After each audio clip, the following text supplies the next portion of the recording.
If you are someone who sucks at pull-ups and just cannot stand the fact of being so bad at them, stay tuned, as in today's video I'm going to give you 5 reasons as to why you can't do pull-ups and how to overcome these issues. So let's get into it.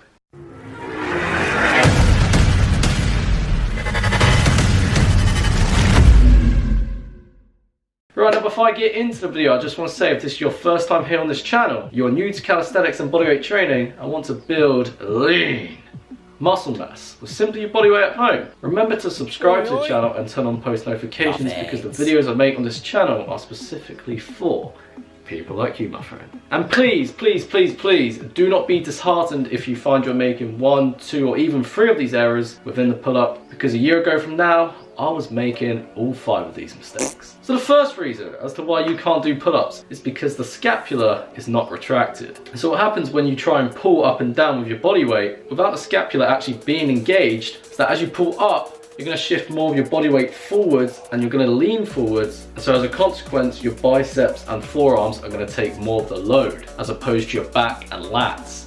And your back and lats, or the latissimus dorsi, is a far bigger and stronger muscle as opposed to your biceps. And so a reason why so many people struggle with pull-ups is because the scapula isn't retracted. So as they pull, they're putting way more with the biceps as opposed to the back. We want to pull with those lats, baby. So what you want to do as you hang from the bar, before actually starting the pull-up, you want to retract the scapula by putting the shoulder blades down and back whilst keeping the elbow straight. And then as you keep the scapula retracted, as you pull yourself up and down from the pull-up, you're going to find that instead of kind of like hunching forward awkwardly, you're going to be way stronger as you pull down and back with the back and the lats. And so if you aren't retracting the scapula before the pull-up, that is probably one reason as to why you can't do many of them. Number 2. Oh God.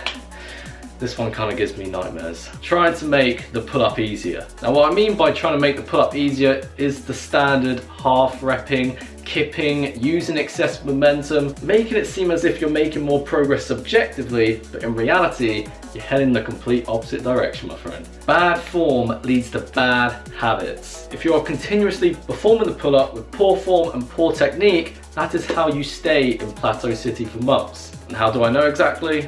I talk from experience. Perfect pull-up people. No momentum, no kipping, pure upper body strength and control. All the way up, chest to the bar, chin over the bar, nothing less, otherwise it's not a pull-up. And then come all the way down until your elbows are straight while still actually keeping the shoulders tight, like I said in reason number 1. Keeping the scapula retracted. You can only be good at pull-ups if you do it with good form. So if you find you're trying to make ways to make the exercise easier by cheating yourself, stop, because it's only going to train your ego rather than your muscles. Number 3, your body is too loose, aka there's no full body tension. Now a problem a lot of people have is that as they're pulling, there's no control. So as they're doing the pull-up, they're almost flopping like a fish. But if there's no full body tension, don't actually blame you, my friend. And the likely reasons as to why there's no full body tension is because your core isn't engaged, your legs aren't tight in together, and overall, there's no tension. And so what actually happens as a consequence is that as you're trying to pull your body weight up and down, because there's all these energy leaks occurring in your body, you're actually going to feel way, way heavier, which is counterintuitive, isn't it? So what you want to do to compensate is do the exact opposite. Engage the core, squeeze that core tight, bring those legs in tight, squeeze those gluteal muscles, plug in those energy leaks. This is such an easy way to make more gains within calisthenics by being able to generate the most efficient output possible. And this was actually one of the 3 very easy ways to make more gains in calisthenics in one of my previous videos of mine. So if that tickles your fancy and you want to know more about this in further detail, check out that card to that video, my friend. Number 4, the 4th reason as to why you can't do pull-ups is because you aren't prioritizing the pull-up, my friend. Follow the said principle, specific adaptations to impose demands.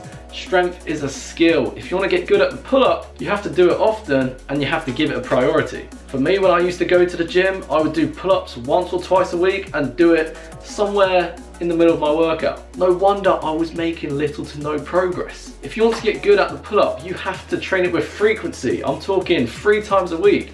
And if you want to get good and progress as fast as possible in the pull-up, you have to give it its own priority. You have to start with a pull-up progression at the start of every workout, because that is where you're going to be fresh. That's where you're going to have the most energy to generate the most force possible within the pull-up itself. If you can't do pull-ups and you want to get better at it, you have to prioritize this as a goal and put many other goals on the back burner, because there's only so many things you can achieve at once. Now, number 5, the last reason as to why you can't do pull-ups, which is actually the main reason, so I should have really put at number 1. But anyway, the 5th reason is because you're trying to do the pull-up with no foundation of strength. The pull-up itself is not an easy exercise. You have to pull your entire body weight up and down cleanly and smoothly for repetitions. And with that said, no one can be as genetically blessed enough to be able to do this first time out. So what you have to do, you have to work through the steps, the progressions beforehand to actually build the sufficient strength to be able to pull your whole body weight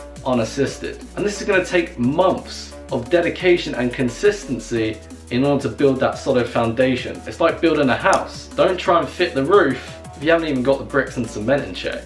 God, fucking hell, I wish someone told me that a year ago. So if you're someone who can't do pull-ups, please stop trying to do an exercise in which your body isn't actually physically capable of doing yet, and actually take a step back and work through the progressions in order to build the foundation and strength to be able to do pull-ups. Funnily enough, I actually have a full chin-up guide on this channel already, where I give you full perfect form and a simple and effective progression scheme in order to build the strength to do pull-ups unassisted. And although I do this with chin-ups, a chin-up is a pull-up, so all you've got to do is just a little flick of the wrist and you're good to go. So with that said, if this sounds like good use to you, make sure to check out that video in this card here. And so if you like this video and you found these 5 tips, 5 reasons helpful, and you gained some value from watching this video, make sure to like the video and comment down below your thoughts on pull-ups. How many pull-ups can you do? What do you like about the pull-up? What do you not like so much about it? I'll be interested to know. And make sure to stay tuned, as this is actually video number 1 of this mini series of how to become a pull-up king, so you can go from being pull-ups bitch to pull-ups being your bitch. And so like I said, stay tuned for the next video of mine related to pull-ups. I'll catch you, my friend, in the next video.